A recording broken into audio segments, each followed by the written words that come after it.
Hi friends, இன்றைக்கி பார்த்தீங்கன்னா உங்களுக்கு ஒரு சேலஞ்ச் பண்ண போகிறேன். அதனால் நம்ம டீம் பசங்களை கூப்பிட்டுக்கலாம். வாங்க தேடலாம். இந்த பசங்களை காணுமே, எங்கே இருப்பாங்க?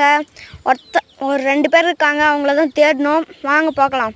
இங்கே ஒருத்தன் இருக்கான்னு நினைக்கிறேன். இருங்க காட்டுறேன். ஃப்ரண்ட் கேமரா எங்கேயோ படுத்துருக்கான் பாருங்கள். பஜாரில் எங்கேயோ போயிட்டு வந்துட்டு பஜாரில் விழுந்துக்கிறது. அடுத்து இன்னொருத்தனை தேடணும். எல்ரா மாங்காய் மண்டையா, இப்போ தான் உட்காந்து இது பண்ணிருக்கலாம். நெக்ஸ்ட் இன்னொருத்தனை தேடலாம். இன்னொருத்தன் அந்த பஜாரில் விழுந்துனுக்கிறான்னு தெரில. இங்கே ஒரு பஜாரில் விழுந்துனுக்கிறான். வேறு வேலையாக்கிறதில்ல போல் அந்த பசங்களுக்கு. இந்த மரத்தை கட்டி பிடிச்சி நிற்கிறான். அதனால் டீ பசங்க எல்லாம் வந்துட்டாங்க. அதனால் இப்போ பார்த்தீங்கன்னா சேலஞ்ச் ஸ்டார்ட். வாங்க, யாரும் உங்களுக்காவது போனால் நல்லா சரி சொல்லி வாயை மூடுறதுக்குள்ளார விழுந்துட போகிறான்.